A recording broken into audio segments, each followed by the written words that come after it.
Hi friends, అందరూ నమస్కారం. ఏపీలో రేషన్ పంపిణీకి సంబంధించి భారీ మార్పులు చేసింది ఏపీ కూటమి సర్కార్. అయితే ఈసారి జూన్లో రేషన్ తీసుకోవాలంటే మాత్రం ఇవి ఉండాల్సిందే. దీంతోపాటు రేషన్ అనేది ఎన్ని రోజుల పాటు పంపిణీ చేయబోతున్నారు, ఈ లింక్ చేస్తే కానీ మనకు బియ్యం ఇవ్వరా, దీంతోపాటు కొత్త రేషన్ కార్డు సంబంధించిన సమాచారం ఈ వీడియోలో కాస్త తెలుసుకుందాం. ఇప్పుడు మీరు ఎక్కడ స్కిప్ చేయకుండా చూడండి, చూస్తే ఇన్ఫర్మేషన్గా ఉంటుంది, మీకు అర్థమవుతుంది, ఉపయోగపడుతుంది కూడా. ఎవరైనా సరే మరింత ఇన్ఫర్మేషన్ తెలుసుకోవాలనుకుంటున్నా, ఏమైనా డౌట్స్ ఉన్నా కింద కామెంట్ సెక్షన్లో తెలియచేయచ్చు, మీకు అందరికీ రిప్లై ఇస్తాను. అయితే ఏమాత్రం ఆలోచన చేయకుండా మనం వీడియోలోకి వెళ్ళిపోదాం.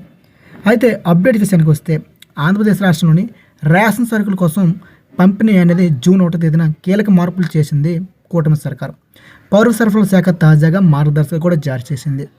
ఫ్రెండ్స్, ఎవరైతే ఇంకా సబ్స్క్రైబ్ చేయలేదు దయచేసి సబ్స్క్రైబ్ చేసి సపోర్ట్ చేయండి, మీ సపోర్టే నాకు ఇంపార్టెంట్. రాష్ట్ర వ్యాప్తంగా ఉన్న రేషన్ కార్డుదారుల సౌలభ్యం కోసం ఇకపై రేషన్ షాపుల ద్వారానే సరుకులు పంపిణీ చేసినట్లు మనకు నాదెండ్ల మనోహర్ గారు అయితే ప్రకటించారు. ఈ మార్పుల ద్వారా మునుపటి ఎండియు వాహనాలపై ఆధారపడే విధానాన్ని పూర్తిగా తొలగించేసి స్థిరమైన రేషన్ షాపుల నుంచే సరుకులు అనేవి అందుబాటులోకి అయితే రానున్నాయి.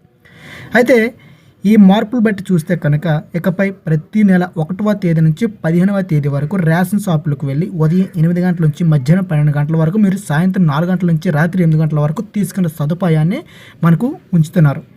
ఆదివారాల్లో కూడా రేషన్ పంపిణీ కొనసాగుతుందని చెప్పారు. గతంలో ఈ వాహనాలు వస్తేనే మనం బియ్యం తీసుకునేవారం, లేకపోతే సేమ్ మళ్ళీ పాత పద్ధతిలాగే వెళ్ళి తెచ్చుకునేవాళ్ళం. కాబట్టి కార్డుదారులు రోడ్లపై వేచి చూసే పరిస్థితి ఉండేదని అప్పుడు తెలిపారు. కాబట్టి తాజా మార్పుతో ఆ సమస్యకు శాశ్వత పరిష్కారం లభించిందని స్పష్టం చేశారు.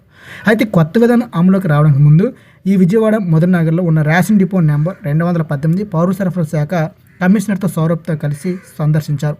అక్కడ రేషన్ డీలర్ల కోసం రూపొందించిన సాఫ్ట్వేర్ను పరిశీలించారు. ఇందులో లాగిన్ నుంచి కార్డు నెంబర్ నమోదు, కార్డుదారుని వేలిముద్ర లేదా ఈ కంటి ముద్రల ద్వారా గుర్తింపు ప్రక్రియ వరకు అన్నీ ఎలా పనిచేస్తున్నాయో పరిశీలించారు. దీనివల్ల కార్డుదారులకు అందుబాటులో పారదర్శకంగా వేగంగా సరుకులు అందించాలనేది ప్రభుత్వ లక్ష్యం.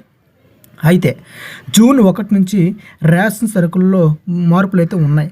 అంటే ఇదివరకట్లాగా కేవలం రేషన్ బియ్యం ఒక పంచదారే కాకుండా ఈసారి రేషన్ షాపుల్లో మనకు రేషన్ బియ్యంతో పాటు పంచదార, అలాగే వేరుశనగలు, దీంతోపాటు కందిపప్పు, శనగపప్పు, ఇంకా ఇతరత్ర అవసరమైనటువంటి సబ్బులు, షాంపులు, ఇలా మనకు నిత్యావసర సరుకులు కూడా పంపిణీ చేయబోతున్నట్లుగా మంత్రి నాదెండ్ల మనోహర్ గారు అయితే చెప్పడం జరిగింది. మినిమం 5 నుంచి 9 వస్తువుల వరకు ఉంటాయి. మీకు నచ్చితేనే తీసుకోవచ్చు, లేదంటే లేదు, ఆప్షనే. సో ప్రతి ఒక్కరు గమనించాలి, రేషన్ షాపులో ఈ సరుకులు అయితే ఒక నుంచి ఉండబోతున్నాయి. ఇకపోతే ప్రతి సంక్రాంతికి కూడా మనకు సంక్రాంతి కానుకైతే ఉంటుంది రేషన్ సరుకుల్లో. ఇదివరకు ఏదైతే ఒక కిట్ ఇచ్చేవారో చంద్రన్న రేషన్ కానుక కిట్, ఇప్పుడు అదే ప్రతిదీ పెడతారన్నట్టుగా తెలుస్తూ ఉంది. మరింత ఇన్ఫర్మేషన్ వస్తే మీకు తెలియజేస్తాం. కాబట్టి ఛానల్ డైలీ ఫాలో అవుతుండే. జై హింద్.